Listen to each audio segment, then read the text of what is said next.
Muy buenas noches, bienvenidos, bienvenidas a esta sesión nueva de diálogos teológicos, titulada El debate como método teológico en el judaísmo, búsqueda de la verdad en sociedades pluriculturales. Vamos a empezar con unas palabras de bienvenida de la doctora Veronique Lecaros, jefa del Departamento de Teología.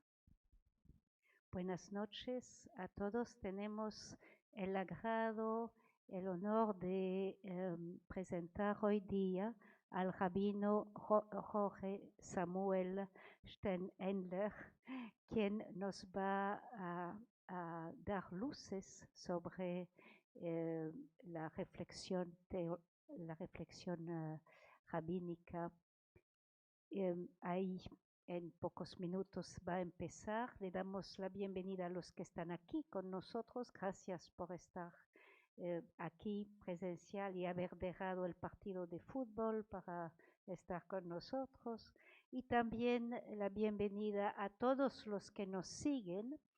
Esto, como lo dijo Juan Miguel, mi colega, este año empezamos los diálogos teológicos y esto es nuestro primer diálogo. Van a haber varios más durante el año y sé que ha interesado a varias personas, muchos me lo han dicho, entonces vamos a seguir con un programa muy estimulante.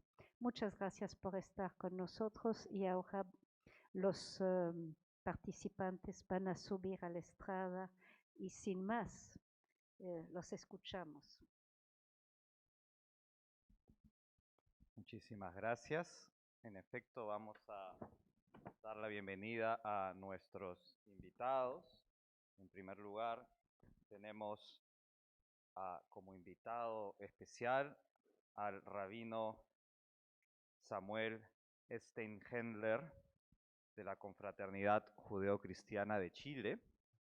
Él es un rabino argentino que desde hace muchos años reside en Santiago de Chile. Es el rabino de la comunidad Beit Emuná de Santiago y acompaña también la comunidad judía en Cuba y es considerado el gran rabí en ese país. Y a la vez es presidente de la Confraternidad Judeo-Cristiana de Chile y miembro del Comité Ejecutivo Mundial del Consejo Internacional de Cristianos y Judíos. En su conferencia, el rabino Steinhendler expondrá la larga tradición en el judaísmo de comprender el debate como un método imprescindible en la búsqueda común de la verdad y reflexionar sobre sus fundamentos espirituales, así como las exigencias éticas en la práctica del debate y su significado en las sociedades plurales en América Latina en particular, así como también a nivel global en general. Además, como comentarista está la profesora Birgit Weiler, quien es profesora principal del Departamento de Teología de la Universidad Católica y miembro de la Comisión Nacional del Sino de la Conferencia Episcopal Peruana. Ella, en un esfuerzo también de entrar desde una mirada interreligiosa, de diálogo interreligioso, va a comentar un poco cómo lo que nos comparta el rabino Steinhendler plantea algunos aprendizajes para la comprensión y la práctica del discernimiento eclesial en una iglesia que quiere ser sinodal, ¿no? Entonces, sin mayores palabras, le damos la bienvenida a nuestro expositor, el rabino Samuel Steinhendler, con un aplauso, si lo permitimos. Bueno, muchas gracias. No me resulta cómodo hablar sentado, así que voy a poner acá, pero después vamos a estar moviéndonos. ¿Pueden poner Birgit, están las dos imágenes? Eso, las dos juntas. Hay una previa, esa y la otra. ¿Se pueden encimar las dos? Las dos juntas. ¿Se puede o está difícil? Eso, perfecto.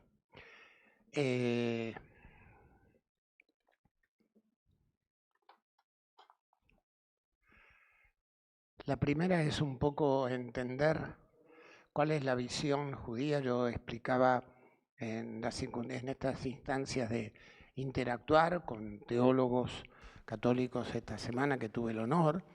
En el judaísmo no existe este concepto de teología como existe en el cristianismo. Existe el concepto de fe, existe el concepto de legislación, la ley judía, la jurisprudencia, y también la evolución del pensamiento judío a partir del texto fuente. El texto fuente es el Pentateuco, lo que nosotros llamamos la Torá. Y quiero, lo primero que está claro, ¿por qué pongo el silencio? Porque vamos a ver después en la evolución de lo que quiero compartir esta noche, que en la casa de estudio, desde la tradición rabínica, si hay silencio no se está estudiando, a diferencia de lo que hay en otras grandes tradiciones religiosas. Y esta es una pregunta con la que quiero empezar, desafiándonos a todos, pero sin contestarla ahora. ¿Puede una tradición religiosa particular aportar algo universal al debate público sin traicionar su identidad? Porque tanto hablamos de preservar las identidades particulares, pero también hablamos sobre la interacción con lo universal. ¿Y cómo se hace eso sin perder la identidad? ¿Se puede? ¿No se puede? Nosotros, latinoamericanos, tenemos mucho para preguntarnos, o tal vez preguntarnos, los aymaras no tienen la creencia, la religión aymara, los mapuches, los aztecas, los incas, los mayas, nada para aportar. ¿O cómo podrían, para un proceso teológico evolutivo, aportarnos algo? ¿Quién sabe? ¿Y qué entiende entonces el judaísmo? Ya las podemos dejar ahí, no importa, nos van a acompañar durante un rato. ¿Cómo entiende el judaísmo el debate en los términos como nos lo presentaron? El debate teológico. Para los que no conocen, el pilar donde se funda todo es el Pentateuco, llamado la Torá, los primeros 5 libros de la Biblia. Que se produce después algo muy interesante. Había un sistema, si los que conocen el sistema bíblico estructural de la sociedad o de la comunidad, construido a partir del Pentateuco, era una sociedad teocrática, donde el sumo sacerdote era la última palabra. Si bien está Moisés, pero Moisés es el legislador, y su hermano Aarón, el sumo sacerdote, que es el que dilucida de todas, desde cuando hay, ustedes conocen seguramente el texto, cuando están los leprosos, ¿vienen a quién? No había médicos en términos de los nuestros. Vienen al sumo sacerdote y él las instrucciones de qué hacer, para dónde ir, quedarse excluido del campamento, etc. Con la destrucción del segundo templo, 70 de la era común, se genera algo que ya venía desde la destrucción del primer templo, 586 antes de la era común, una nueva institucionalidad, que son los rabinos. ¿Qué son los rabinos o qué somos? Bueno, en aquel es mucho más impactante, maestros y o intérpretes de la ley. Y esto cambia radicalmente la interacción entre el pueblo y su relación con lo que conocían hasta ese momento, porque toda la manera de comunicarse con Dios era a través del sumo sacerdote, los levitas que eran los asistentes, pero no había esa experiencia personal, individual, porque no conocían, no tenían el instructivo para la vivencia personal. Tenían que llevarle la ofrenda de los 5 tipos de ofrenda que está señalado en el libro de Levítico y entregársela al sumo sacerdote y decirle eventualmente, traigo esto para agradecer, traigo esto para expiar, traigo esto por, etc. y el que resolvía y que hacía todo era el sumo sacerdote. De repente se encuentran con un modelo absolutamente nuevo. Los rabinos surge quien tiene que enseñar al pueblo cómo vivir la experiencia con Dios o vivir la experiencia de Dios. Es interesante porque ese modelo no surge cuando están en la tierra de Israel, sino cuando están en el exilio. Y es un modelo crean un texto, la Torá, el Pentateuco, y la sumatoria de 8 siglos de las discusiones que tienen, los consensos y disensos, que eso nos va a ocupar un rato largo, conforman lo que conocemos con el nombre de Talmud. Capaz que lo han escuchado mencionar alguna vez. Hay dos, el Talmud de Babilonia y el Talmud de Jerusalén. El más citado o consultado generalmente es el Talmud de Babilonia. Lo grandioso y majestuoso de esa obra, que es una compilación de argumentos y contraargumentos, de posiciones minoritarias y mayoritarias, de consensos y disensos, y quedan registradas.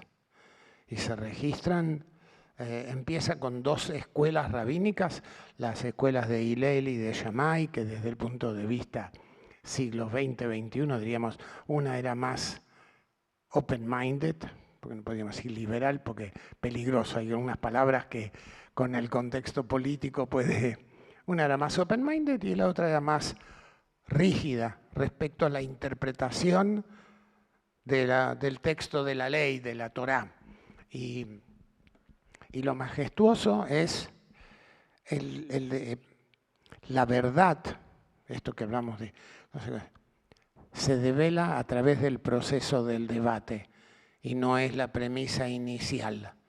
Se llega a la verdad pasando por esa situación, por el debate. Y por eso el instructivo, que todavía vamos a pararnos en ese peldaño, el instructivo es que ninguno puede estudiar el texto en solitario, en individual. Cuando alguien dice estoy estudiando la Torá, el Pentateuco, la pregunta inmediata que le responden es ¿con quién estudias? Y estudio solo. Entonces no estudias, estás leyendo. Porque para estudiar en ese concepto, para llegar a concluir algo que sea un aporte, tal vez más cercano a la verdad o la verdad parcial, que ahora le vamos a agregar otro ingrediente, tiene que ser lo que se llama en la tradición rabínica, Havruta. Son palabras en hebreo que quiere decir estudiar con un partner, no solo. Y ahí, ¿qué va a pasar? Y es lo que pasaba en las academias. Por eso empecé diciendo esto del silencio. En las academias, cuando uno pasaba, escuchaba venir 2 de a 2 y podían hasta gritarse. Pero no era porque se estaban peleando, sino que apasionadamente estaba cada uno queriendo no ganarle al otro. La idea no era ganarle al otro, sino expresar sus argumentos. Tenía que argumentar lo que decía. Y entonces se producía ese encuentro apasionado y todos los textos rabínicos dicen, si uno pasaba por una academia y había demasiado silencio, ahí no se estudiaba. Ahí no había nada que pudiera aportar o enriquecer para el camino interpretativo del texto genérico. Y lo que trajo eso también es una popularización de poder acercarse al texto. Ya no quedó encerrado como un secreto que estaba en manos exclusivas del sumo sacerdote y su entorno, sino que todo el mundo tenía alcance a eso. Y eso hizo un cambio radical. Y proliferaron las academias y proliferaron los alumnos, los discípulos y los que querían meterse en esas discusiones, participar y hacerse parte de la búsqueda, porque la esencia no estaba en encontrar la respuesta, sino en tener preguntas. Que nosotros vivimos en un tiempo, somos hijos de la postrimería del siglo XX, siglo XXI, y pareciera ser que la mayor obsesión es ser dueños de la respuesta. Y el judaísmo rabínico dice que hay que ser dueño de la pregunta. Porque la respuesta, si tú después te amarras a la respuesta, es cómoda, pero es una comodidad tal que te impide dejar fluir todo tu ser, que te impide dejar brotar todas tus inquietudes, porque a lo mejor piensas que eso es incorrecto, que no está bien visto, y es todo lo contrario. Justamente lo que tiene que haber, y si te quedaste con preguntas sin respuesta, qué bueno también. Así que si se quedan con preguntas sin respuesta esta noche, mejor todavía. Voy a estar muy feliz. Y la otra cosa que tenemos que agregar es una afirmación que hacen los rabinos, que el texto genérico, el texto testimonio del pacto entre Dios y el pueblo de Israel, que es el Pentateuco, tiene 70 rostros, no uno. Es decir, que hay 70 maneras de poder entender ese mismo texto. Y con esa afirmación hablan de la pluralidad, de la diversidad. Y afirman otra cosa que se deduce de esa afirmación, que es que nadie, absolutamente nadie, a través de los tiempos, ha podido conocer los 70 rostros. Pueden conocer 20, 30, 40, 50, pero no los 70. Concluyen porque conocer los 70 rostros es conocer la verdad última. Y la verdad última está en manos de Dios. Y eso resulta que también es un desafío, porque es reconocer con humildad que no puedo controlar todo, ergo no puedo afirmar que soy dueño de la verdad. Eso es una disgregación, por no decir una transgresión de la esencia del judaísmo. Esto es, el Talmud entonces se convierte en un texto dialógico, que hablan de todo, de cosas que nosotros, si las miramos en la proyección del tiempo, el Talmud se compila entre el siglo V antes de la era común al siglo III, más o menos de la era común. Se habla de todo lo que aparece en el Pentateuco. Y se discute a la luz de las experiencias que están viviendo, con otro adendum, que no solo lo discuten adentro de las murallas de la academia, de las paredes, de la sala de estudio. Los maestros los mandan permanentemente a que salgan a la calle, que salgan al mercado, que salgan a la feria a ver cómo está eso. Por ejemplo, la ley del talión. ¿Sí? ¿Conocen? ¿Hay alguien que no sepa lo que es la ley del talión? Ojo por ojo, diente por diente. Que tiene sí, nosotros, hijos de Occidente, cortamos la cita, ¿no? Porque dice, cuando dos hombres pelean, hay que ver toda la frase y no hacer una extracción convenenciera de la cita. Y entonces cuando llegaban a ese texto, ¿qué hicieron?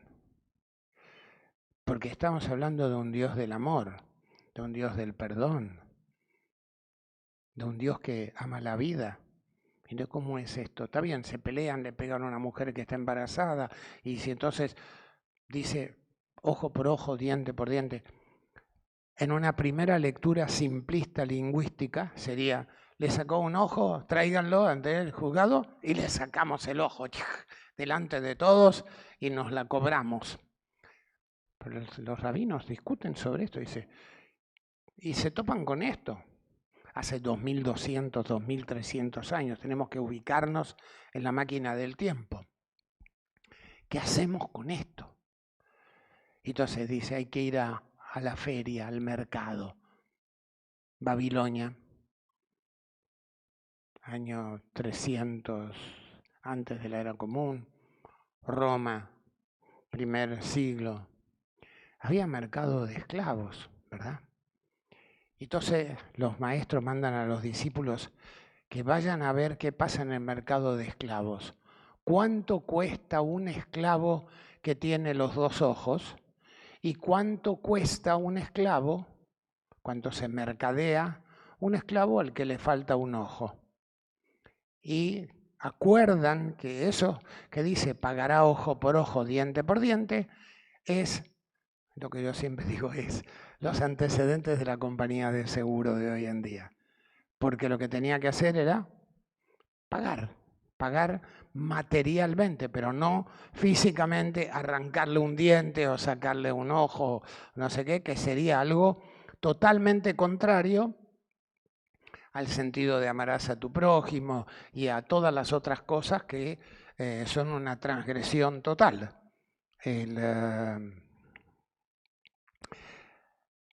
Y los rabinos dicen en las discusiones que tienen muchas discusiones entre las dos escuelas, ¿no? Entre la escuela de Hillel y la escuela de Shammai, que son, como les dije, una más open-minded y la otra más rígida, más estricta. Y tienen grandes discusiones que se registran ahí. Y en algún momento el texto dice, se escuchó una voz celestial, fíjense qué hermoso. No importa quién es el autor, importa lo que dice. Se escuchó una voz celestial en el tratado de Eruvin que dijo, estas y estas, refiriéndose a lo que estaba enseñando una escuela y refiriéndose a lo que enseñaba la otra, son ambas las palabras del Dios viviente, legitimando el valor que tiene eso, el debate teológico en términos de lo que estamos hablando esta noche. Con eso legitima que está correcto, que no transgrede absolutamente nada. Al revés, el debate avala y legitima la duda. Algo que de repente hoy en el siglo XX, XXI, de repente nos asusta.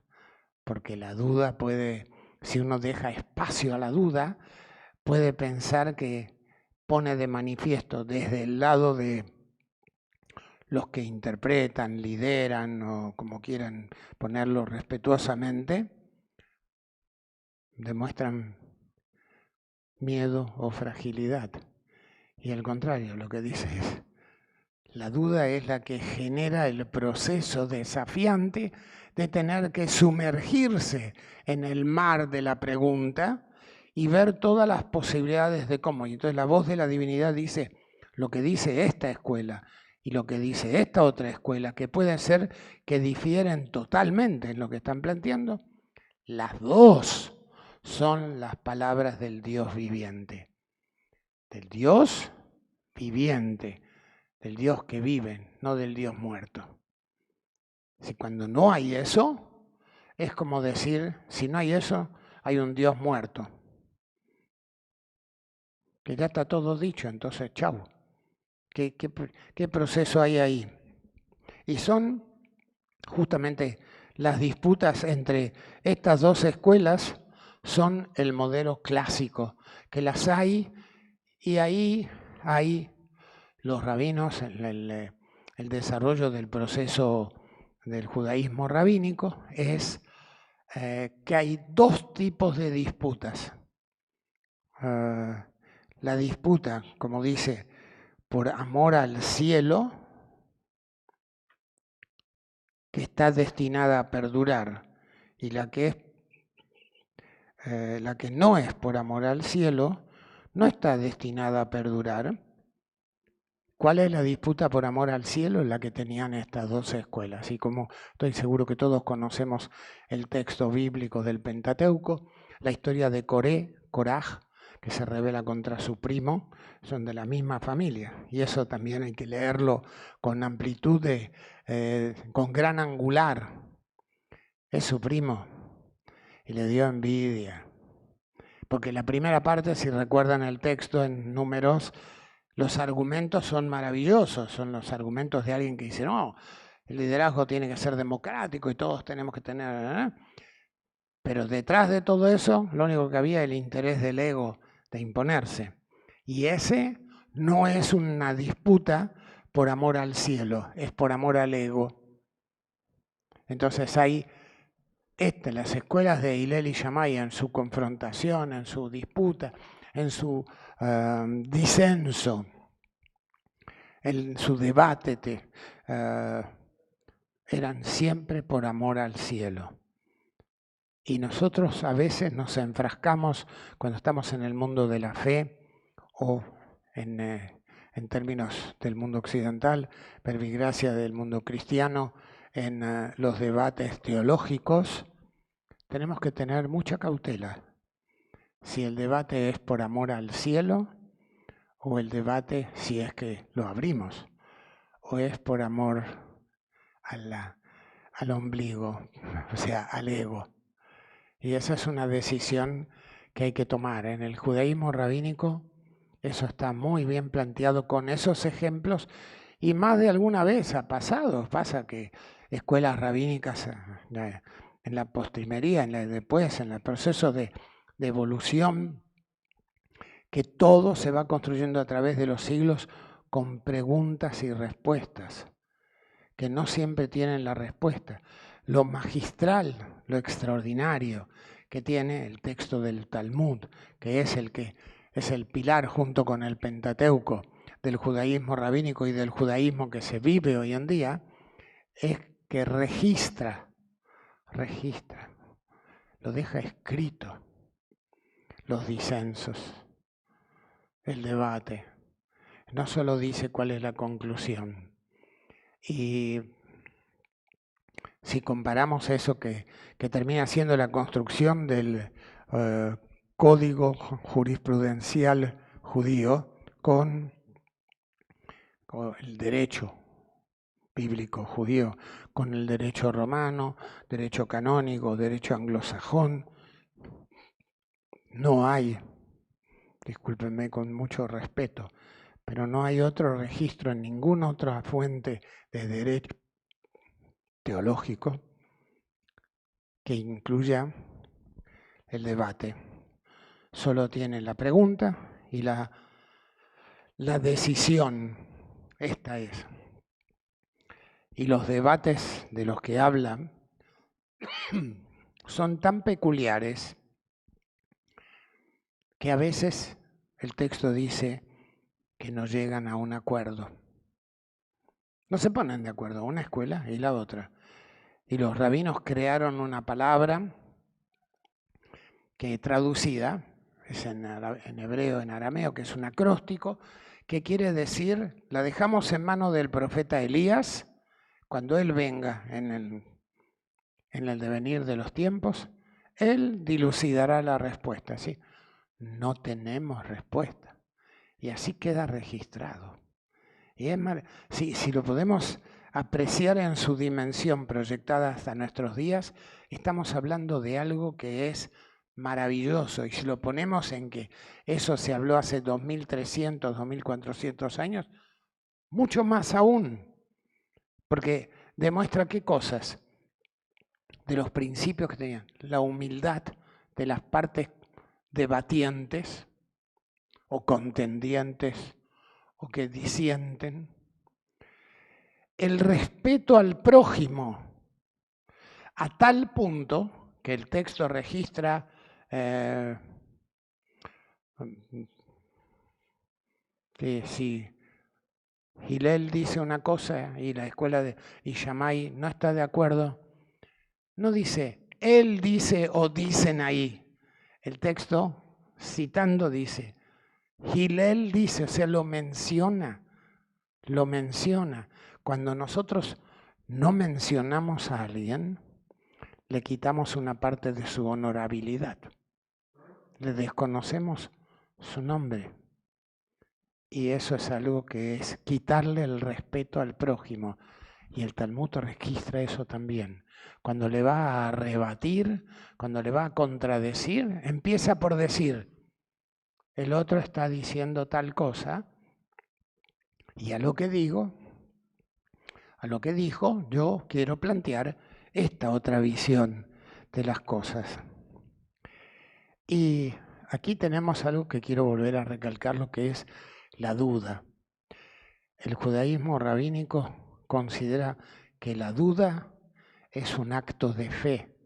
Se lo repito, la duda es un acto de fe. No es un acto de herejía, no es un acto de rebeldía, no es un acto de no me importa, sino todo lo contrario. Es un acto de fe.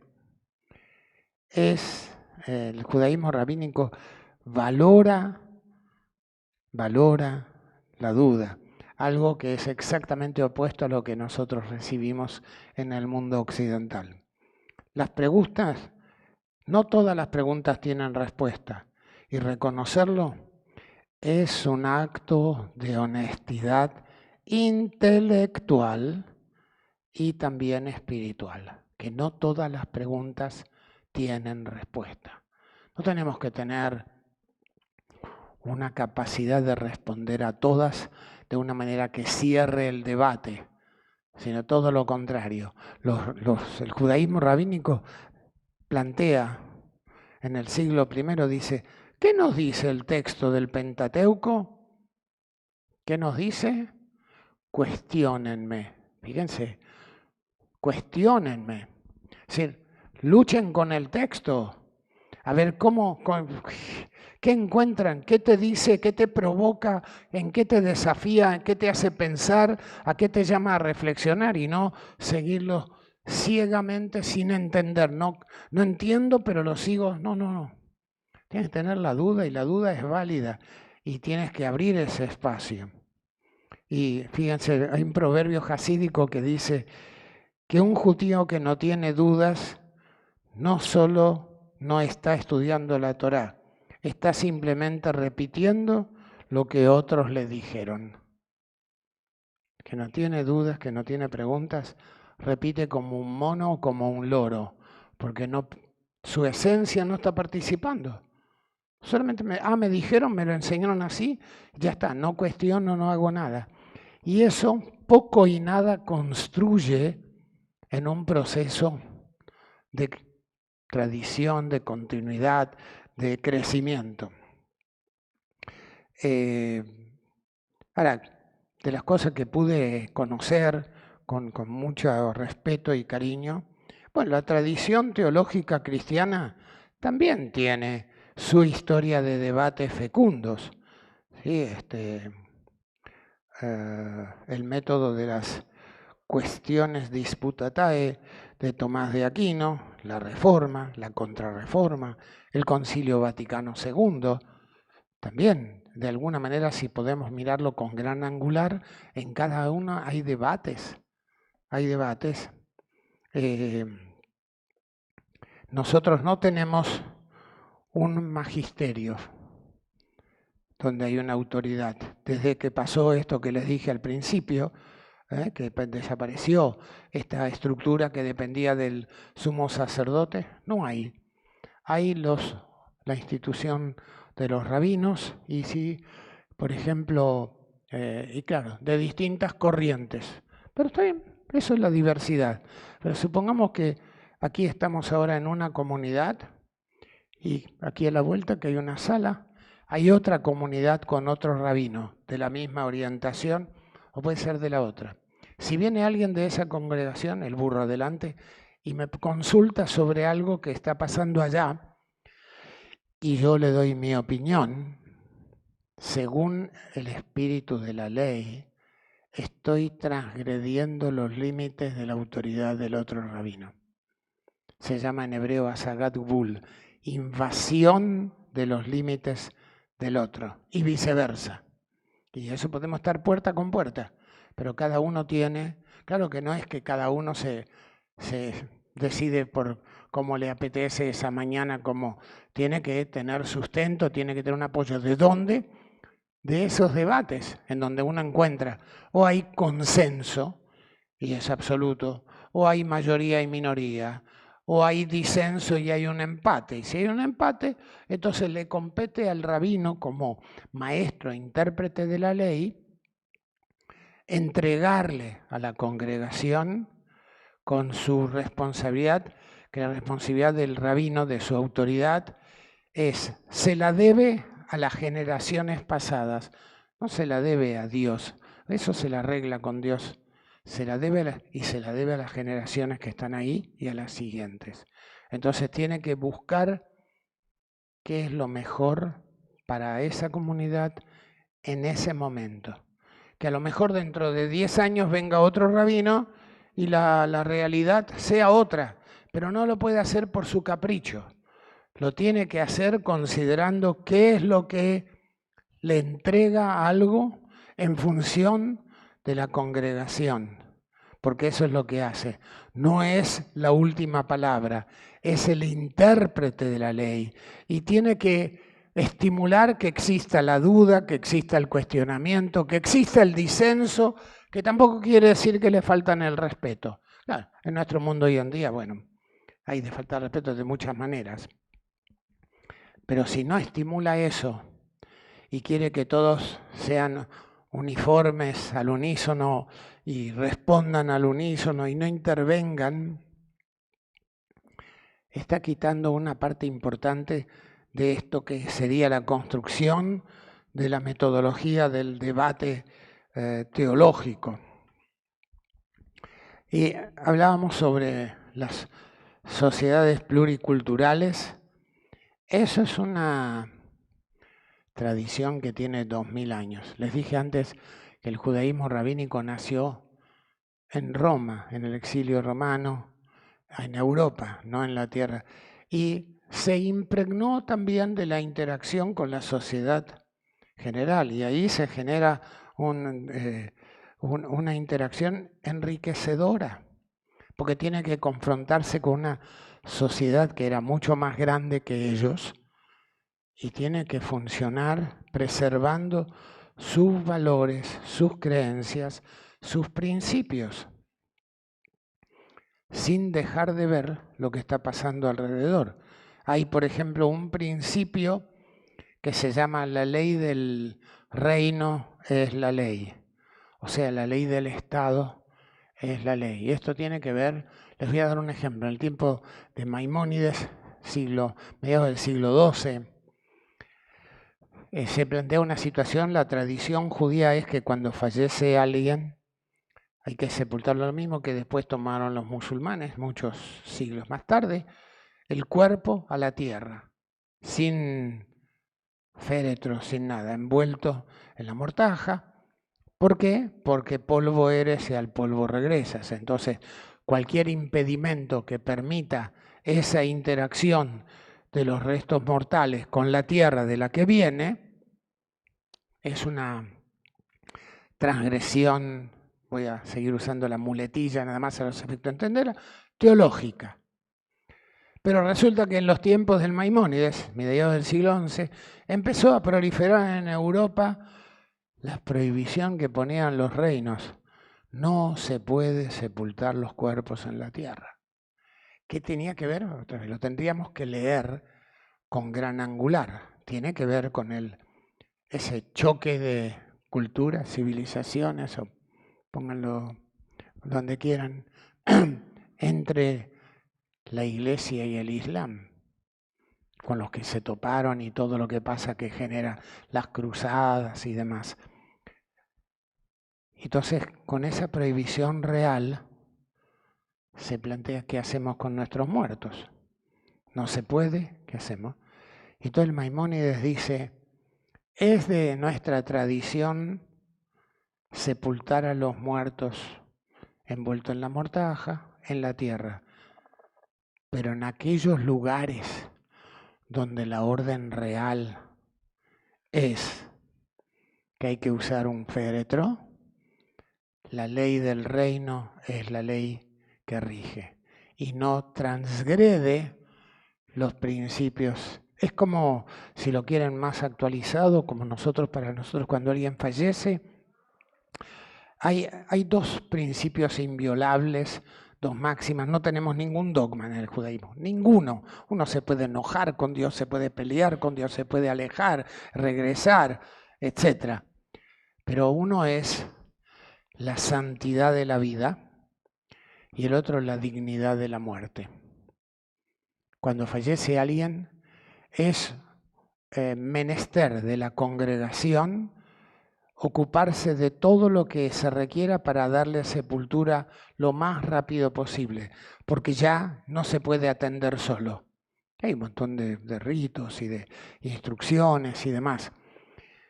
Entonces, ¿qué pasó desde hace unos cuantos siglos? Vino la autopsia, ¿verdad? Cuando alguien muere en la cirugía, en el hospital, en un accidente en la calle, se cae. Pero la autopsia es una violación de la dignidad del muerto, porque violentamos algo que es el cuerpo, que tenía el alma dado por Dios. ¿Qué hacemos con el cuerpo? Entonces se produjeron montones de confrontaciones iniciales con los sistemas judiciales del servicio médico legal, ¿verdad? ¿Qué se hace? Y otra vez vino lo mismo. Que hay que procurar evitar que se produzca la autopsia. Pero donde no es evitable, eso no transgrede la ley judía. Y déjenme agregarle algo más. A mediados del siglo XX, que también comentábamos antes sobre que cada siglo trae sus epidemias y mata gente, hay un mandato rabínico de mediados del siglo XX que dice que si alguien fallece y si se le fallece por motivos de la enfermedad y si hacerle la autopsia podría ayudar a encontrar una cura para la epidemia, no solo está permitido, es obligatorio. No es contrario a la ley. ¿Por qué?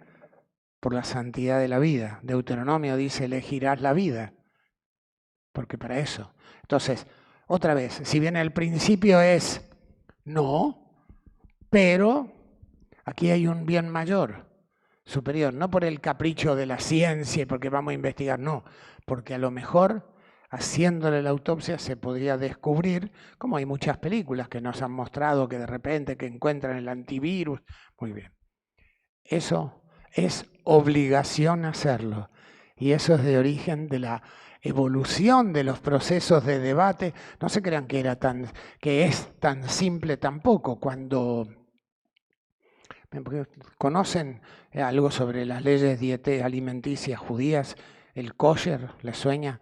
Hay una cantidad de cosas que están mandatadas en el Pentateuco sobre qué alimentos están permitidos para la ingesta. Entonces, para simplificárselo, del ganado de pie, los que son rumiantes y tienen pezuña partida. ¿Por qué? Porque los rumiantes, mamíferos obviamente, tienen doble sistema digestivo y no se alimentan de carroña, se alimentan de pasto solamente. De las aves, las de corral. ¿Por qué? Porque las otras aves se alimentan de otras criaturas. Son como el buitre, como el águila, por decir alguno, podríamos decir, el cisne y otros. Entonces, si se alimentan de otra, dicen nuestros rabinos que si comes la carne de ellos, te puede entrar ese mismo deseo de comerte a alguien, no físicamente, pero de comerte a tu prójimo para alimentarte. Y eso lo podemos entender de muchas maneras, ¿no? Comercialmente uno lo ve todos los días, cuando alguno quiere reventar a su competencia, lo hace deslealmente o aprovecha del otro, etc. Y de los peces lo que tienen aletas y escamas, nada más. ¿Por qué? Porque todos los demás, los mariscos, se alimentan de lo que hay en el fondo del mar. Y se repite acá el mismo. Entonces, con este entendido simplista, bien, perfecto. Con este entendido simplista no se podía, obviamente no se puede comer cerdo. En las muchas guerras de Israel, en el año 73, los países árabes usaron bombas de napalm. ¿Saben lo que son? Bombas incendiarias. Y en esa época no había toda la inteligencia artificial, científica como hay hoy en día. Había piel para injertar. ¿Qué piel es la más semejante a la del ser humano? ¿Quién sabe? La del cerdo. Los injertos se hacían y el mayor exportador era Holanda. Y entonces empieza un dilema porque había cientos de soldados quemados en grado 3 y no sé qué. Y viene la discusión, ¿qué hacemos? Porque si te injertan piel, el organismo se alimenta de eso. Absorbe y se alimenta. Entonces, bueno, tenía un dilema. No se puede comer cerdo y el injerto es de cerdo. Entonces, el rabino jefe, capellán de las Fuerzas Armadas de Israel, que por cierto era el suegro de uno de mis principales maestros, que también era rabino, dijo, aquí, por encima de esa ley, está salvar la vida. Así que a mí, ustedes me pueden hablar de ello hasta mañana. Aquí vamos a traer la piel, esa, y vamos a injertarle a los soldados y le vamos a salvar la vida. Eso es. Y para cerrar, es preservar esto del particularismo y universalismo, que nos pone frente a nosotros como judíos, como católicos, como lo que querramos. ¿Qué es el particularismo? Es la identidad propia irreductible, frontera sagrada en la ley judía, una memoria histórica del pueblo, responsabilidad comunitaria interna. ¿Y qué es el universalismo? La responsabilidad con el otro. No puede aislarse. El judaísmo rabínico dice, no puede aislarse, tiene que poder actuar a pesar de que haya ruidos, a pesar que haya desentendimientos, y simplemente para hacerles una pasadita, sé que ustedes conocen bastante, los invito a que revisen Emmanuel Levinas, que habla sobre el rostro del otro como fundamento ético, Martin Buber, el diálogo como categoría teológica y política, Franz Rosenzweig, dos caminos hacia el mismo Dios. Los dos caminos se refieren al judaísmo y al cristianismo. Y la reparación del mundo como un imperativo teológico.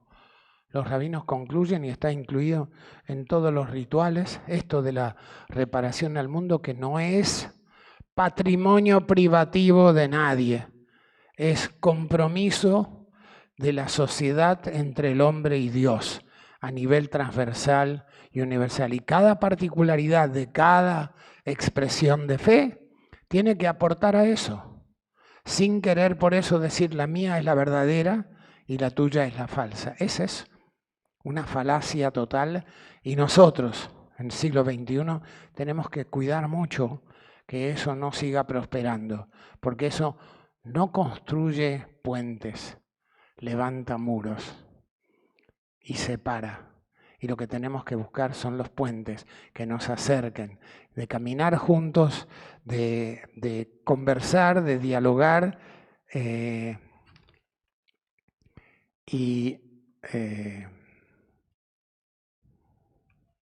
aquí les quiero leer a la pregunta. La respuesta del judaísmo, si se puede una tradición religiosa particular aportar algo universal al debate público sin traicionar su identidad, la respuesta del judaísmo es sí. Pero no porque diluya su particularidad, sino porque justamente la fortalece. La fortalece. El judaísmo no ha podido hablar con el mundo fingiendo ser universal. Ha tenido que hablar desde su lengua, desde su texto, desde su historia de exilio y de debate. Y es donde esa especificidad tan concreta, el Talmud el Shabbat, la memoria del Holocausto, la esperanza mesiánica, que ha podido decir algo que los demás pudieron escuchar. Muchas gracias.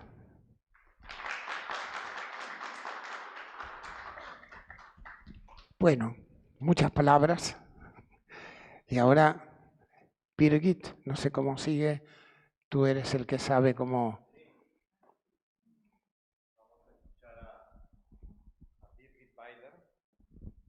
Muchas gracias en primer lugar, Rabino.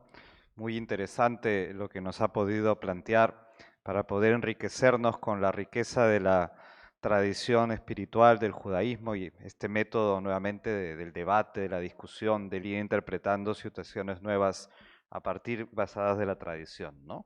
Birgit más bien va a ser una reflexión desde qué podemos aprender para la tradición católica, ¿no? Sobre todo desde la inquietud que abre la sinodalidad. Ya, también de mi parte, muchísimas gracias, Samuel, por tu reflexión muy enriquecedora, inspiradora. Y yo quiero empezar por allí.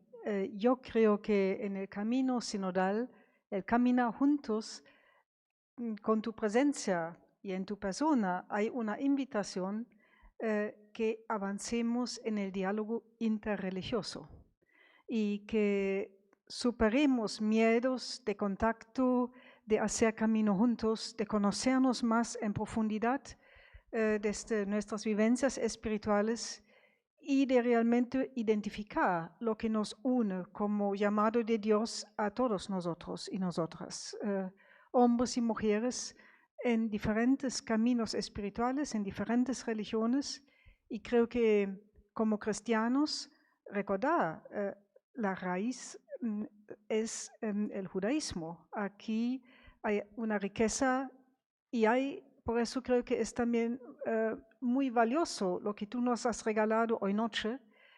¿Qué podemos aprender de nuestros hermanos y hermanas mayores en la fe? ¿Qué luces nos aporta una vivencia de miles de años en el judaísmo cuando buscamos o queremos buscar la verdad juntos y juntas, y verdad que también es voluntad de Dios? Y recordemos que Jesús en Juan dice: yo soy el camino, la verdad y la vida. Y muchos exégetas hoy en día coinciden de que aquí hay una comprensión muy dinámica de la verdad. La verdad no es algo estático, por eso Jesús empieza: yo soy el camino.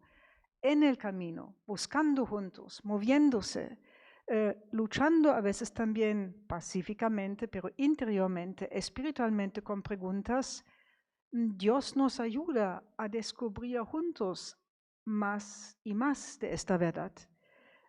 Y creo que por ello el concepto dinámico está en el camino, ¿ya? Camino, verdad y vida. Una verdad profunda es una verdad que ayuda a transformarnos, a dejarnos transformar, lo que llamamos en conversión, que se cambia el rumbo de lo que no ayuda en crecer, en amar al prójimo, en amar también la creación y en esto vivir un verdadero amor a nuestro Creador, a Dios, y en el caso del cristianismo, a nuestro Redentor Jesús, que nos revela que estos amores deben ir de la mano. Nos podemos amar auténticamente, profundamente a Dios, sin crecer en el amor al prójimo. Y recordemos lo que aquí Gustavo Gutiérrez, quien era un gran inspirador de la teología de liberación, repetía tantas veces. Eso implica, a ejemplo de Jesús, y Jesús que era judío, muy como hemos escuchado hoy, marcado, inspirado por el fariseísmo judaico de la escuela de Hillel, la mentalidad más abierta, saber hacernos prójimo. Recordemos el ejemplo del buen samaritano. No esperar que el otro se acerque a nosotros y nosotras, sino que hagamos nosotros este camino. Eso es parte de descubrir una verdad que es verdad en el amor, cómo crecer amando, porque nuestro Dios es un Dios en relación. Cuando decimos Dios es amor, decimos amor solo existe donde hay relación y hay comunicación.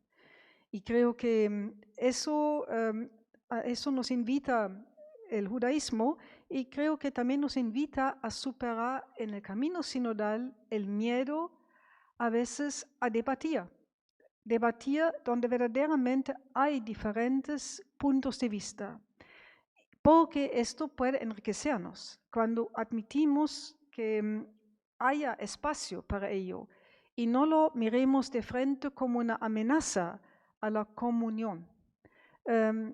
A veces, por lo menos es mi experiencia, todavía en el catolicismo hay mucho miedo de que el debate puede llevarnos a división dolorosa, a separaciones, a fragmentaciones. Y creo que aquí han venido aspectos muy importantes como criterios de parte del judaísmo, un atreverse a debatir, un disentir, no se hace por capricho, no se hace por alimentar el propio ego, por el propio brillo. Yo me quiero hacer interesante, importante, por eso diciendo.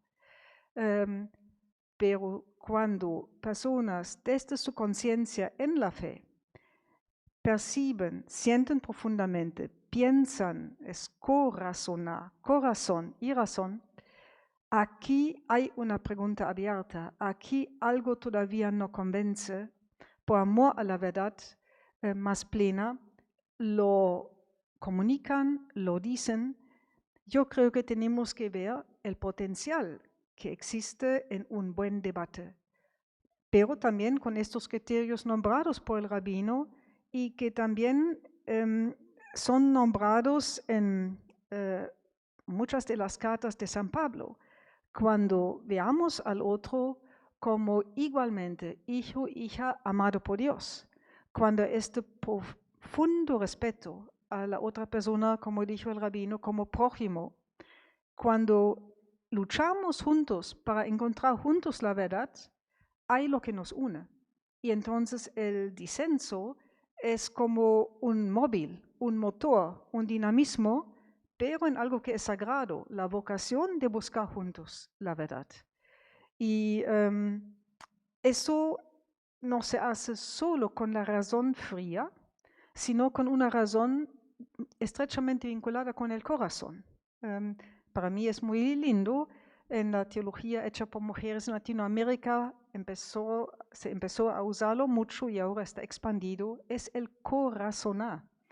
Hablamos también de la inteligencia emocional, me gusta más el corazonar.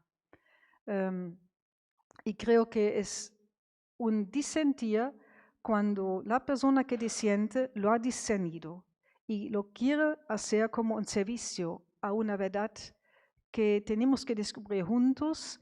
Nunca como seres humanos con esta comprensión limitada vamos a ser poseedores de la verdad plena. Eso corresponde a Dios. Pero sí creo que Dios nos quiere ayudar a descubrir más puntos ciegos. Y lo más que podamos decir en que consentimos, pero en el consenso también a abrirnos espacios para descubrir y nombrar honradamente cuáles son puntos débiles todavía, donde hay incongruencia en algo que se presenta como argumento. Es un servicio mutuo a la verdad como Dios la quiere revelar. Y creo que ha sido muy bonito, como Samuel, tú lo dijiste aquí, lo recalcaste también mucho en el seminario que hemos tenido en estos días.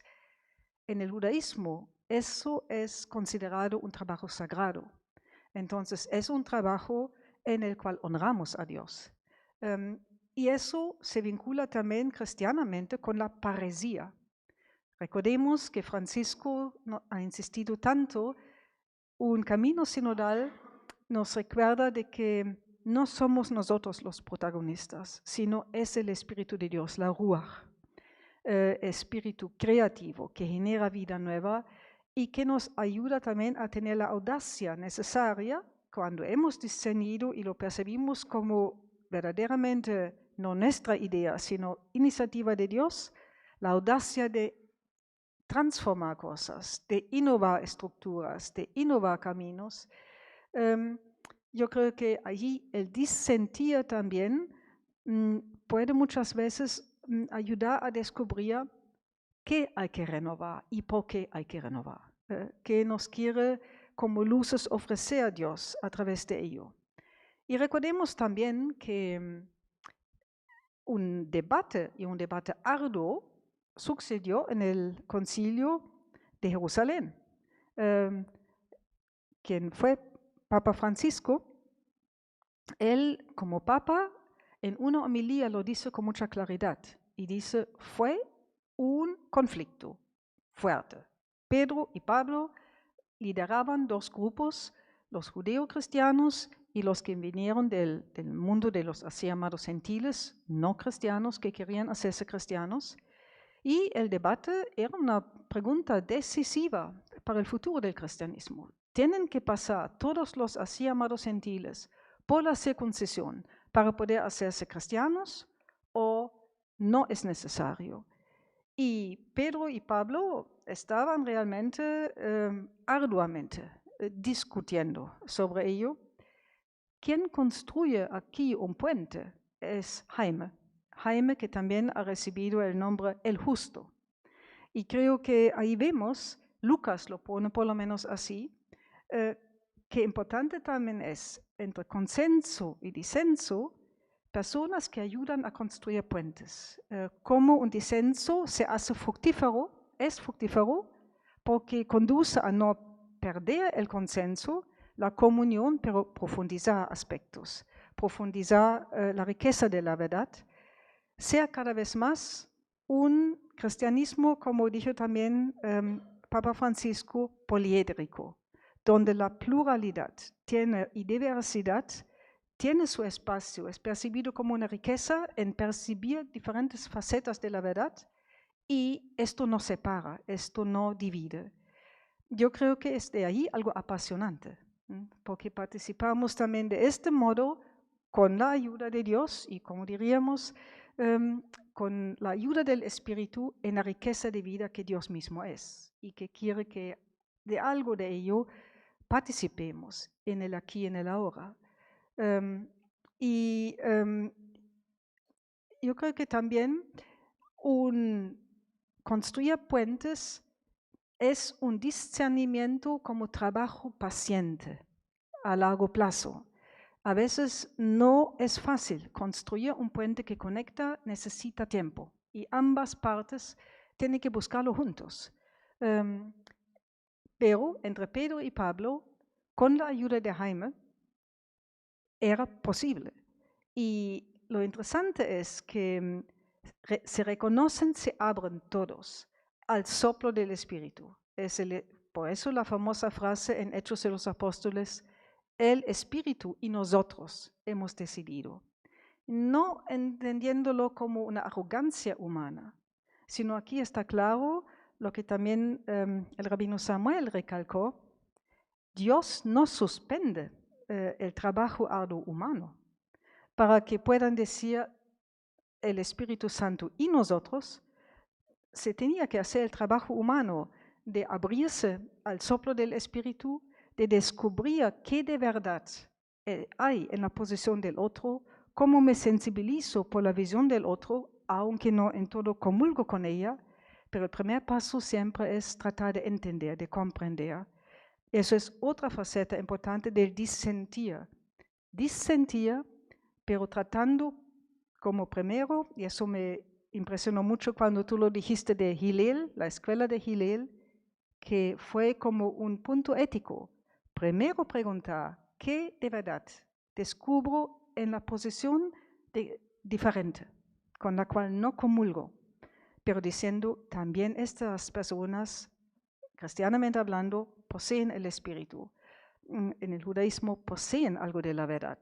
Y Dios nos pide honrarlo, y solo cuando hacemos esto con humildad. Es la palabra que también fue mencionado muchas veces en el seminario, y creo que también en el camino sinodal que hemos hecho hasta ahora, muchas veces se ha dicho, un discernimiento requiere de humildad. Humildad de decir algo de verdad estoy descubriendo, pero necesito a los demás a descubrir una verdad más plena. Y también reconocer, necesito a otros para descubrir también mis puntos ciegos, que por mí misma a veces no veo. Entonces, aquí hay, creo que, una invitación a ahondar en estos aspectos y también valorar todavía más lo que estamos como acogiendo. Francisco, cuando inició el camino sinodal, nos invitó a valorar más el sentido de fe del pueblo de Dios. Y eso quiere decir de todos los miembros del pueblo de Dios, no solo de sacerdotes, de obispos, del Papa, de religiosas y religiosos, no. Todos hemos recibido en el bautismo el don del Espíritu. Y vea también lo que nos une como personas en el cristianismo bautizadas, y en el judaísmo todos somos miembros del pueblo de Dios. Eso es la base. En la relación como pueblo, como comunidad, estamos en la presencia de Dios. Y eso a veces en el catolicismo, en la estratificación, ha quedado muy puesto al lado.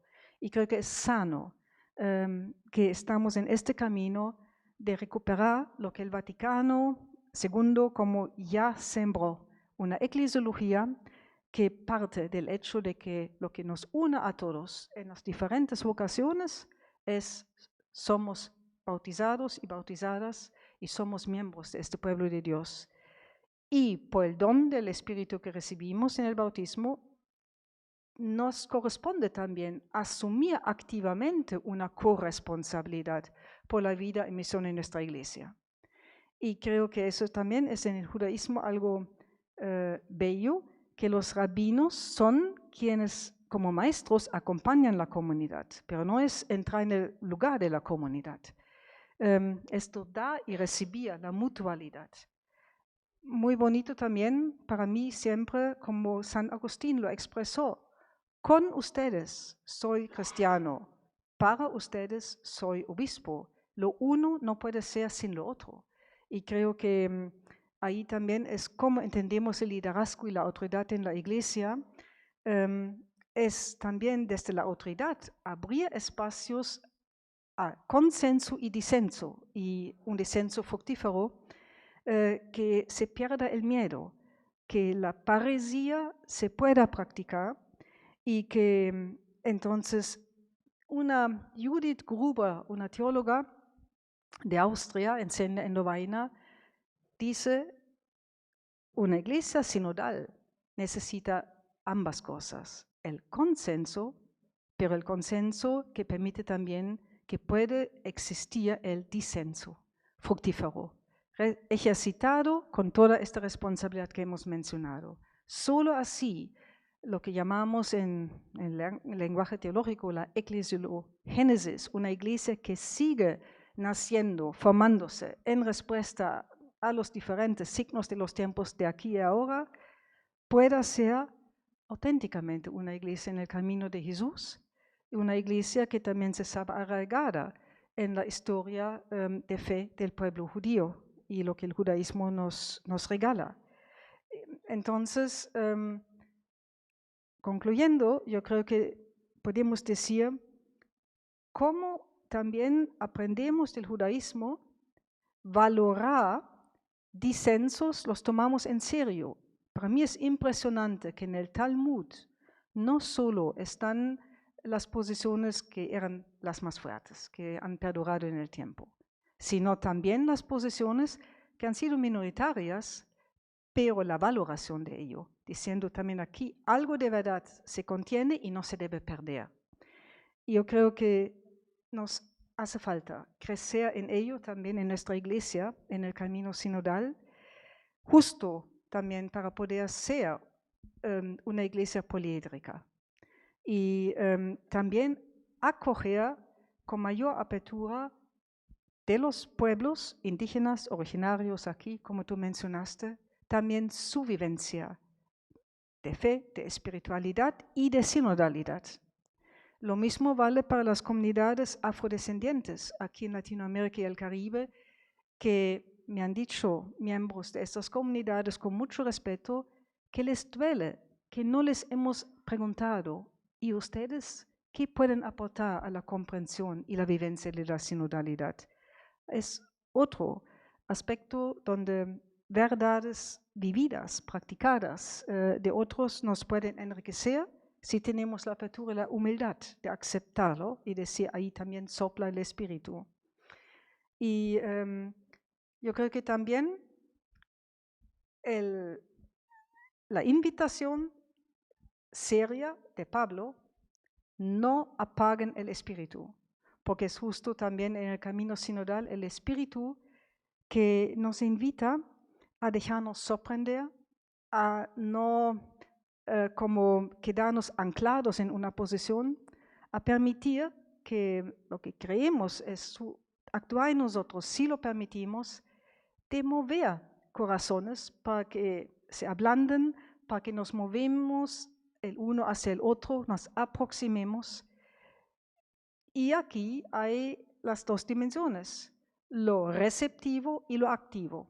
Tengo que permitir que en mi corazón, en mi vida, este espíritu, Dios mismo, a través de su espíritu actúe, y a la vez eso se tiene que mostrar en prácticas bien concretas de acercarme a otros, sobre todo a quienes yo considero como otros diferentes de mí, teniendo presente yo también soy diferente para la otra persona.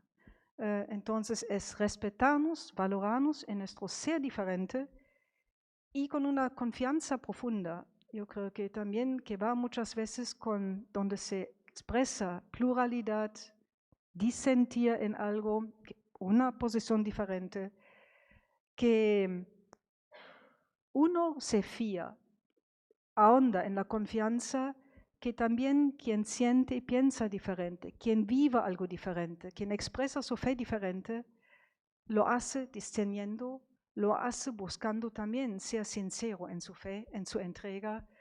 Y cuando logramos avanzar y crecer en ello, yo creo que desde diferentes lados nos ayudamos a construir puentes. Quiero concluir con una experiencia que a mí me ha quedado en la vida hace años. Cerca de Chachapoyas trabajó un grupo, se llamaba La Alianza, representando Dios es un Dios solidario. Y nosotros estamos llamados a la alianza, ser aliados, aliadas de comunidades que viven condiciones de pobreza. Entre el grupo, que era internacional de Europa, Alemania, también de Francia, también alguna gente de Austria, había un arquitecto francés, un hombre que amaba su profesión de construir puentes donde eran necesarios, pero muy ingenioso y creativo en estudiar bien el territorio y trabajar con las comunidades. ¿Cómo construyen ustedes? ¿Qué forma de puente desean también ustedes? Y se hizo esto comunitariamente. Puentes diferentes según el territorio, según culturas de las personas, puentes que eran sostenibles. No se colapsaron porque estaban pensando juntos en muchos aspectos que hay que tomar en cuenta para que estos puentes se sostengan.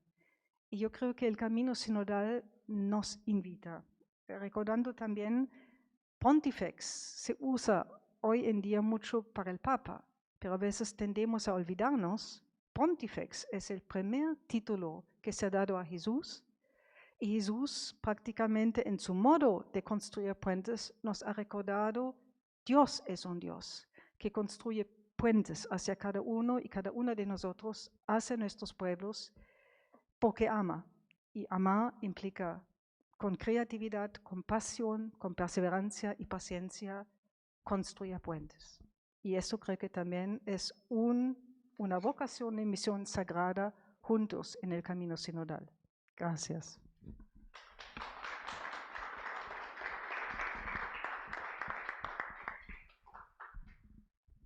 Muchísimas gracias también, Birgit, por esta reflexión que nos ayuda a mirar la presentación que hemos escuchado de Rabino en un espíritu de diálogo interreligioso, ¿no? De cómo podemos aprender mutuamente de nuestras propias tradiciones en torno a preguntas comunes y a, nuevamente, también situaciones que nos desafían en una época como la actual.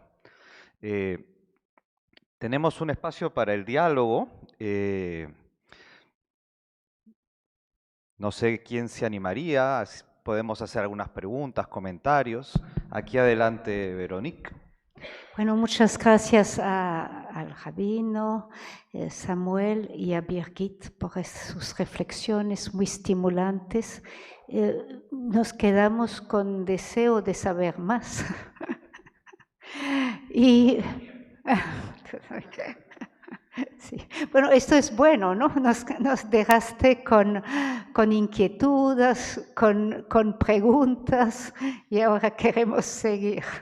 Pero yo pensaba sería interesante que nos dé algún ejemplo del Talmud de una controversia, cómo fue planteado, de algún tema, cómo lo enfocaban. Esto era algo que me estaba quedando en la mente. Bueno, gracias. Una simple para tener una semblanza. Nosotros tenemos en el calendario judío una festividad que suele coincidir con la Navidad, la fiesta de las luces. Habrán visto un candelabro de 9 brazos que se llama la fiesta de Hanukkah, que es absolutamente de origen rabínico, no está en la Torá, no está en el Pentateuco, son los y ahí vemos otra vez lo enriquecedor que fue ese proceso que incorporó una celebración que tenía que ver con lo que pasa en el año 186 antes de la era común, que el gran templo de Jerusalén había sido profanado por los griegos seleucidas, se recupera y para encender el candelabro, que estaba permanentemente encendido, o la luz eterna, vamos a hacerlo lo más simple posible, se ocupaba aceite purificado, que los sacerdotes preparaban, aceite purificado, en vasijas, y claro, durante el tiempo de la profanación no había quedado aceite, pero la familia de los macabeos encontraron una vasija que tenía que haber durado, según la lógica, un día. Pero para hacer el aceite nuevo se necesitaban 7 días. ¿Y el milagro cuál fue? El milagro de la luz, que la vasija que iba a durar su aceite para la luz de un día, duró para 8 días. Y entonces hay una discusión, dado los antecedentes, en la construcción de esta celebración entre la casa de Hillel y la casa de Shammai. Les dije antes, la casa de Shammai era más rígida, ¿no? Más estructurada, si lo quieren decir. Entonces el sabio Shammai dice, bueno, hay que encender un candelabro, 8 luminarias, y hay que encender el primer día todas las 8, porque el primer día es el más importante. Y cada día después una menos, o sea, el segundo día 7, tercero 6 y así, hasta que el último día una sola. Y el sabio Hillel le dice, no, espérate. A mí me parece, dice lo que dice el sabio Shammai, está muy bien, pero que la luz y la santificación tiene que ser creciente y no decreciente. Es decir, el primer día vamos a encender una, el segundo 2 y el tercero 3 y el último encendemos todas. Y el texto registra esta confrontación y dice, ¿quién decide? Los discípulos. Los discípulos decidieron que era más lógico lo que estaba diciendo Hillel que lo que estaba diciendo Shammai en ese debate que estaban teniendo, que había que hacer. Y los textos y la tradición nos dice que hasta el día de hoy se sigue lo que dijo la casa de Hillel. No sé si alguien más tiene alguna inquietud. Pueden preguntar, no tengo todas las respuestas, pero igual pueden preguntar. Atrás hay una intervención, ¿sí?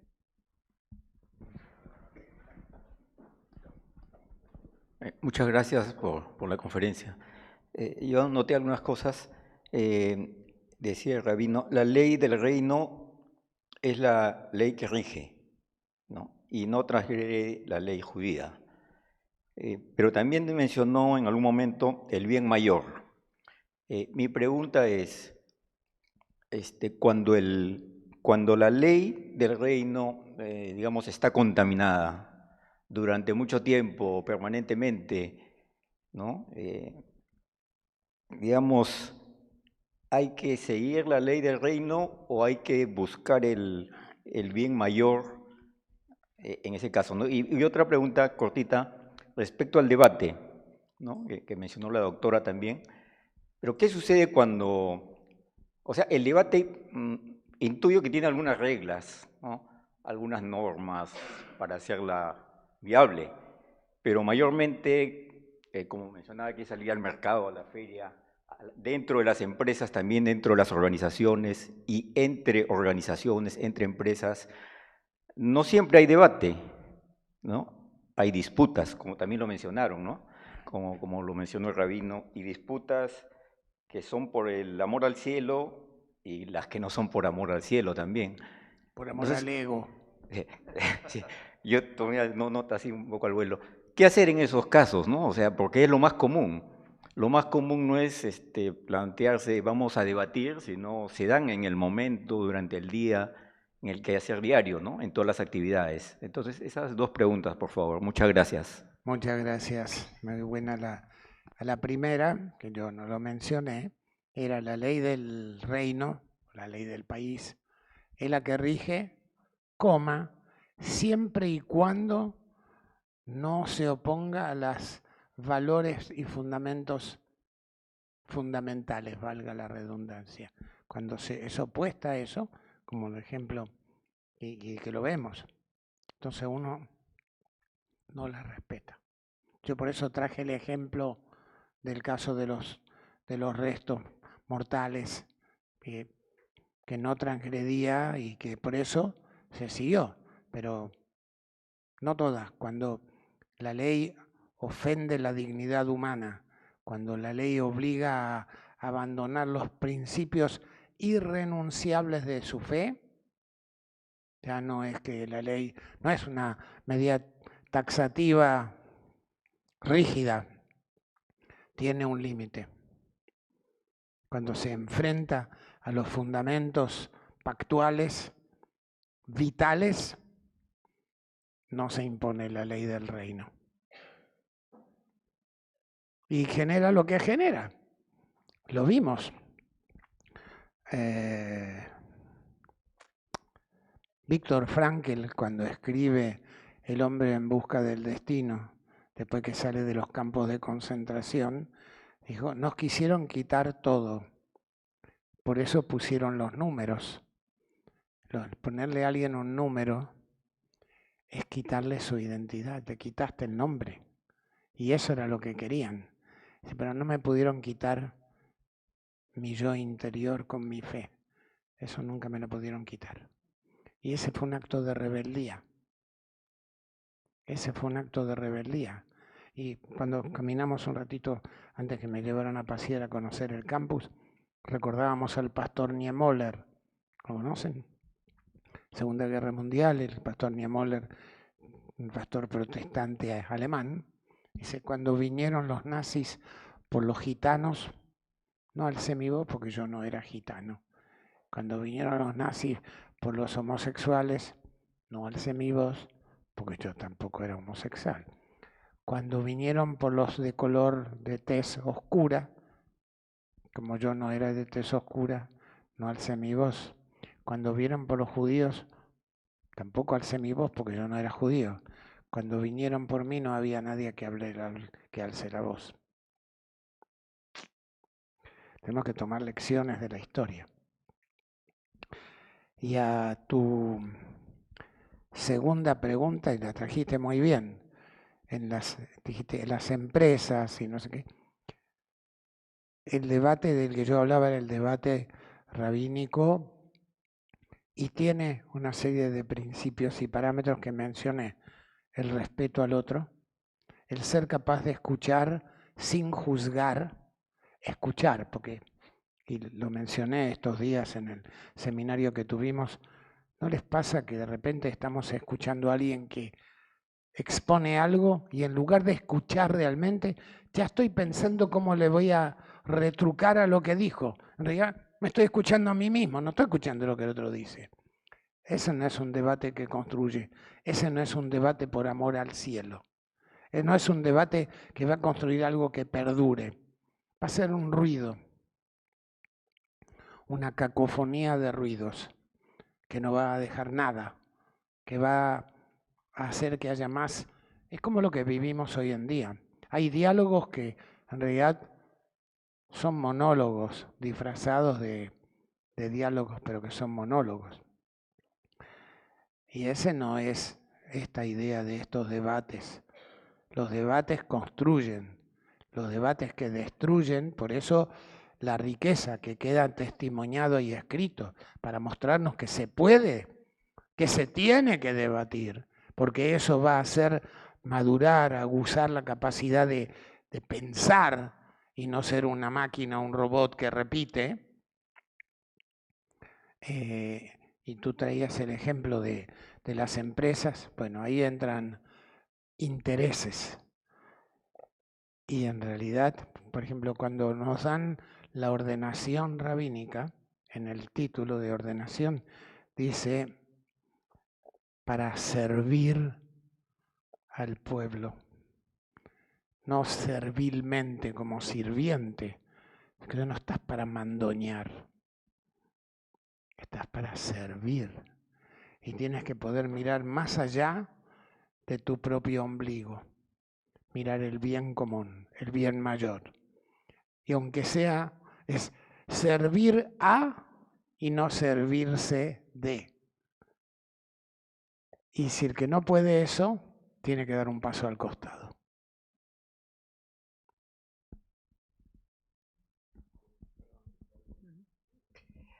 Respecto a las disputaciones, es una antigua tradición en nuestra iglesia. En el tiempo medieval eran famosas las disputaciones y de ahí viene en la defensa de la tesis doctoral, también en facultades de teología, hoy en día, que en más de una se llama disputación. ¿Qué hay de bueno en una disputación? Entendida desde las reglas éticas, cuando estaba en su auge en el tiempo medieval, era justo que lo que el rabino dijo. Yo tengo que aprender en primer lugar, y eso, por ejemplo, uno de mis profesores en el propio proceso de doctorado nos enseñó. Primero, escuchan la posición del otro, de la otra, que no es la posición de ustedes, buscan qué de verdad hay. Ustedes tienen que tomar muy en serio lo que hay de verdad, buscan. Y buscan fortalecer el argumento del otro antes de empezar con, pero yo no estoy de acuerdo por esto, esto, esto. Entonces, ¿qué hay en ello? El ejercicio también en parte ascético de renunciar a que yo quiero ganar con mi argumento y hago todo el esfuerzo posible para que mi argumento venzca sobre el otro argumento, sino reconocer con humildad también la otra persona tiene algo de verdad, algo de una preocupación verdadera que tengo que tomar en cuenta, aunque habrá errores quizás, ¿ya? Y no puedo comulgar con todo, pero eso tengo que discernir muy finamente. Y eso me ha ayudado mucho en la vida, lo que él nos enseñó, y fue un ejercicio. Y eso también un ejercicio espiritual. Y cuando he descubierto que de verdad, que de válido, que lo que yo no he visto, pero sí, sería muy bueno tomarlo en cuenta, hay en la posición del otro, es también tomar en serio sensibilidades de la otra persona o el grupo que representa, otra perspectiva, que quizás no es la mía, pero tiene su derecho de existir. Incluso cuando, y ahí cuesta, y yo siento a mí me cuesta mucho más, cuando uno está con personas de una ultraderecha, como lo hay en mi país de origen, lamentablemente, soy de Alemania de nuevo, cuesta muchísimo, ¿ya? En algunas posiciones decía, busca ver a la persona, qué expresa con su quizás cosa que yo aborrezco, pero ir más a fondo, qué de herida se revela aquí, qué de miedo se revela aquí.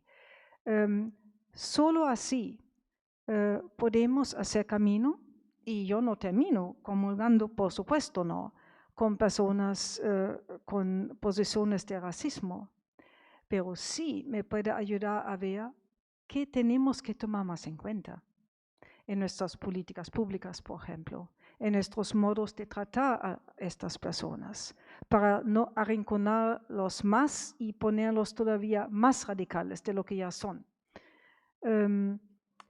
Yo creo que eso, y si deseamos una cultura del encuentro, donde tomo en serio la otra persona, es justo ahí donde más me cuesta, donde hay que practicarlo.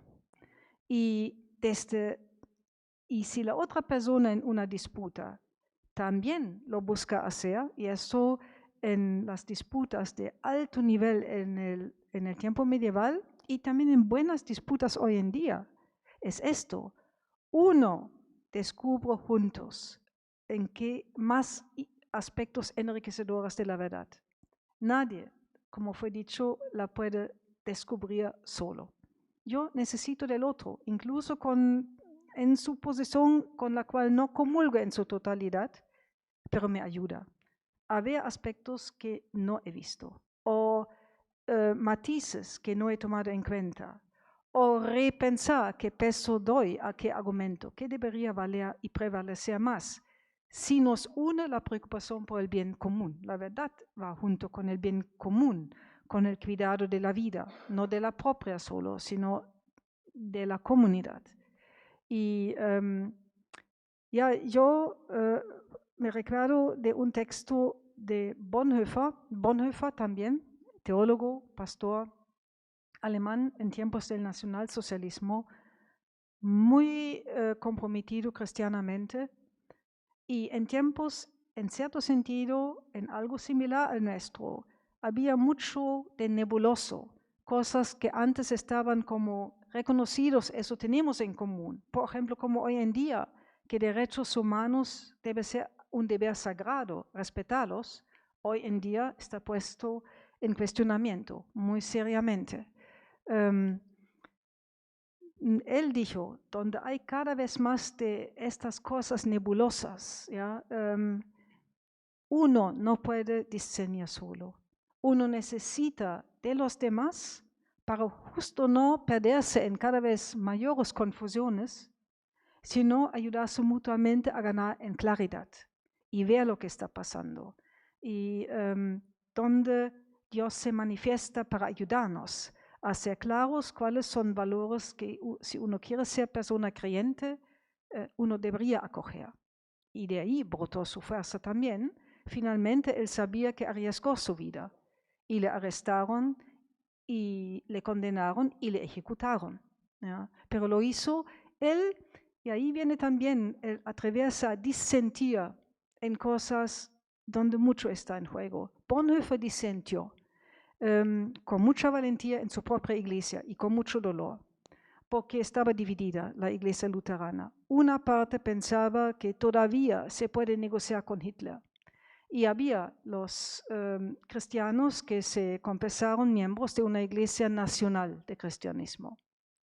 Bonhoeffer dijo, aquí hemos traspasado un límite, eso no va con el evangelio, piensen en esto, esto, esto. Él fue miembro de la iglesia así llamada confesante. Y era muy importante porque la iglesia confesante ha tenido un número alto de mártires justo porque esta gente se atrevió a decir frente a una dictadura con estos rasgos, tenemos que atrevernos a levantar nuestras voces, a dar testimonio públicamente con que uno no puede comulgar si uno quiere ser cristiano. Y entonces uno ve, él logró también en estos debates a hacer pensar a otros cristianos que estaban dudando. Entonces el disentir es fructífero, se ayuda a crecer en coherencia. ¿Ya? En la vida, también una vida en la fe, coherente, que hay que cuidar. Él no agredió, pero él sintió que hay una verdad en cada religión, en valores, que si uno ahí se deja manipular, porque la ideología de los nacionalsocialistas era muy tentadora, lo hicieron con medios muy manipulativos. Y creo que allí hay el punto de a veces un disenso necesario para hacer un servicio mayor a la verdad que un pueblo busca en momentos decisivos. Y yo creo que como cristianos hoy en día también junto con miembros de las comunidades judías, miembros de las comunidades musulmanas que también no están en un Islam agresivo, sino todo lo contrario, la religión Bahá'í, el jainismo. Hace pocos días tuvimos una oración interreligiosa y unos días de reflexión, cómo cuidar más conjuntamente la tierra tan herida, ¿ya? Con el cambio climático y todas las implicaciones sobre la vida de los otros seres vivos y de nosotros como seres humanos, empezando con la gente más vulnerable, en mayores condiciones de pobreza. Y creo que es un grito de la tierra, grito de los pobres, como también Leonardo Boff lo formuló y Laudato Si lo recogió, nos interpela a todos. Y es un discernir entre todos y disentir de modos de vivir y modos de practicar economía que contribuyen a que avancen los daños a la vida y de los pueblos y de la tierra, porque están interconectadas. Yo creo que allí el disentir a veces es necesario. Profetas han disentido, no porque les gustó disentir, sino porque sabían lo que estaba en juego. Y lo hicieron a nombre de Dios y les costó muchas veces hacerlo. Porque un disentir cuando no es nutrido por un egoísmo, cuesta. Porque la gente que lo siente desde adentro tiene que hacerlo. Muchas veces es gente que se han discernido, sabe también las consecuencias. Pero hay momentos cuando hay que disentir, justo para proteger lo que son valores donde está en juego la dignidad de las personas y la vida nuestra y la vida en la tierra.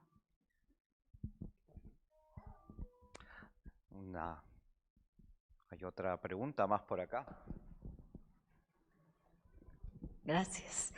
Yo creo que este tema, pues a mí me gusta como que nos pongamos como en esa posición ante las polarizaciones que estamos viviendo. O sea, como que los polos es esto es lo mío, esto es lo tuyo. Y creo que situarnos como en la posibilidad de disentir es muy importante. Entonces agradezco que hubieran traído como este tema y sobre todo pues como desde estas perspectivas interreligiosas. Me quedo con pues como con esos dos criterios de humildad.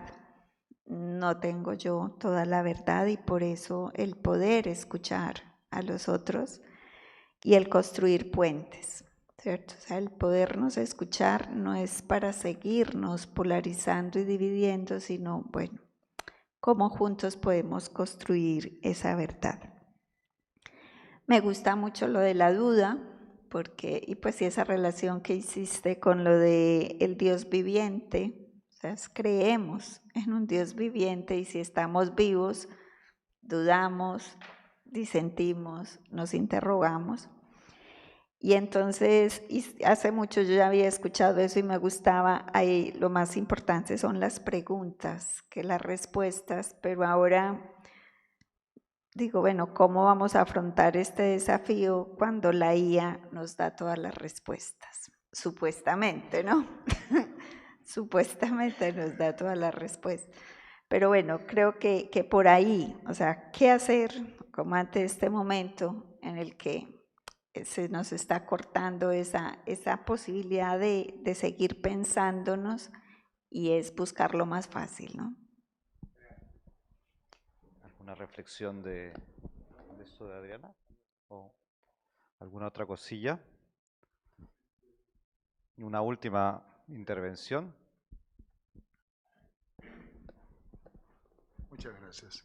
Excelente la exposición del rabino Samuel, la doctora Brigitte, del magíster Juan Miguel. A lo que voy es que el dogmatismo ¿es un impulso para el debate o es un freno? Tanto en el judaísmo y en el cristianismo, ¿no? Esa es una pregunta, ¿no? Y otra observación que justo venía a acotación es que estoy leyendo la encíclica que ha hecho León XIV, que verdad me ha dejado bastante sorprendido porque no parece agustino, ¿no? O sea, yo lo veo más progresista. Y me parece muy bien porque es lo que necesitamos. Es una opinión personal, por si acaso, ¿no? Pero a la primera pregunta sí me gustaría, ¿por qué? Porque dentro, no sé si en el judaísmo hay lo que pasa ahorita en la iglesia, ¿no? Los polos opuestos. O sea, los grupos más conservadores y los grupos que también a veces se van al extremo ya de un poco más me sacan a Marx y al socialismo, ¿no? Por un lado, y también encontramos pues grupos que todavía si pudieran volver a rezar la misa en latín, como en la época de Santa Rosa de Lima, como pasa con algún grupo, ¿no? Pero hay grupos muy conservadores, ¿no? Grupos donde, por ejemplo, todavía el hablar de ciertos temas, o sea, hacen una teología moral más que una teología social o una teología integrada, ¿no? No sé si esto también pasa en el judaísmo y también Brigitte nos puede brindar un aporte más en este tema en el cristianismo. Muchas gracias. Gracias, sí. Brevemente. Como primera respuesta y enunciado, en el judaísmo no hay dogmas. Uno puede cuestionar absolutamente todo. Y puede cuestionarlo a Dios. Isaías, Moisés, la Biblia es el testimonio más fiel y el Talmud registra discusiones cuando la revelación, entonces que Dios dice, bueno, ¿qué me van a dar de garantía para entregarles las tablas del decálogo, las tablas de la ley? Y dice, esto, lo otro, el ganado, esto, lo otro. Y Dios, bueno, nuestra garantía van a ser nuestros hijos. Y dice, salió una voz celestial que respondió, me vencieron mis hijos. Sí, hay que los dogmas, con todo respeto, entiendo que en el cristianismo sí los hay, en la visión judía cierran puertas y cierran las ventanas también. Acuérdate cómo se llama el principal programa de computación. ¿Por qué le pusieron Windows? No pusieron Gates, le pusieron Windows. Hay que pensar en eso. El judaísmo, y con esto termino, las antiguas sinagogas, si alguna vez vas a Jerusalén y visitas las antiguas sinagogas, es muy interesante cómo eran las ventanas. Algunas quedan. La parte de adentro es así chiquita, las ventanas. Pero cuando te acercas puedes ver que la parte que da a la calle se abre. Lo importante no era mirar para adentro. Lo importante era de adentro mirar para afuera. Yo creo que nos ayuda a recordar, una cosa son dogmas, otra cosa es dogmatismo. Los ismos indican aquí un cerrarse, un absolutizar algo. Dogmas, aquí no hay el tiempo. Sería una vez muy interesante ver la historia de los dogmas, porque a veces lo presentamos como nunca nada hubiera cambiado, lo cual no es así. Eso uno lo puede mostrar. Por ejemplo, Michael Seewald lo ha trabajado muy a fondo y en detalle cuánto ha cambiado. Porque ¿qué quieren dogmas? Quieren ayudar a la comunidad creyente a tener algunos referentes para su identidad. ¿Qué significa ser cristiano? Si lo tomo en serio. Y dogmas quieren ser estos referentes de como pilares para la identidad. Y por supuesto, dogmas tienen su contexto, en lo cual han surgido, y como es una fe viva, hay que saber y hay que leer dogmas en diferentes contextos y preguntar qué significa un dogma hoy. Y de ahí la importancia de la hermenéutica. Y cuando no hacemos esto, ahí la fe se corre el peligro, como dijo Francisco, de volverse museal. Simplemente repetir un dogma sin preguntar. Y hoy, ¿qué pensaban, qué querían la gente expresar cuando formularon este dogma? Muchas veces es completamente en otros contextos históricos y culturales. Ahí nos ayudó también estos días, ciertamente, de nuevo el patrólogo Samuel Fernández, que ya ha trabajado con nosotros. Para descubrir el significado de Nicea para nosotros hoy, hay que entender qué estaba en juego y qué está en juego hoy en nuestra fe en Jesucristo. Y entonces traducirlo en contextos muy diferentes de vida, porque ahí eso creo que tenemos en común con lo que el Samuel también recalcó, la fe se tiene que vivir hoy. Entonces hay que descubrir, dogmas quieren ayudar, pero cuando los encerramos y decimos eso es como escrito en piedra y no me cambies absolutamente nada, eso también es no tomar en serio que nuestra fe quiere ser una fe que busca comprensión, de corazón y de razón. Y hay que dar razones de esperanza porque reflexionamos, meditando, rezando, debatiendo juntos, buscando juntos. Y ahí el pueblo de Dios con su sentido de fe tiene un lugar y un rol. Teólogos y teólogas están llamados a aportar. Y es lo que también Papa León nos ha dado ahora como ejemplo. Él sigue desarrollando y nos invita a hacerlo comunitariamente la doctrina social de la Iglesia en relación con la inteligencia artificial, que es un fenómeno completamente nuevo. Y él está muy claro en decir, yo propongo esta reflexión, pero no es la última palabra. Yo creo que por ahí hay que ir y ahí simplemente los dogmas nos ayudan como y eso hay que discernir muy bien, qué es lo no negociable, porque si no diluyes completamente tu identidad. Muchas gracias, qué tal riqueza, en verdad, como decía Veronique, al iniciar este diálogo nos quedamos con muchas ganas de seguir aprendiendo, de seguir conversando, ¿no? De seguir debatiendo. Realmente un privilegio poder contar con el rabino Samuel Steinhendler. Ya lo pude decir sin leer mi papel. Y también la conversación aquí animada con Birgit Weiler, nuestra querida profesora de teología en nuestra Universidad Teológica Católica. Les damos un aplauso, por favor, para despedirlos. Les agradecemos por habernos acompañado. Este espacio de diálogos teológicos es un espacio permanente del Departamento de Teología para animar espacios de reflexión y formación. De seguro les llegará la invitación para los siguientes espacios que estamos pensando, uno de los cuales está relacionado a Magnifica Humanitas, esta encíclica del Papa León XIV sobre la inteligencia artificial. Muchas gracias.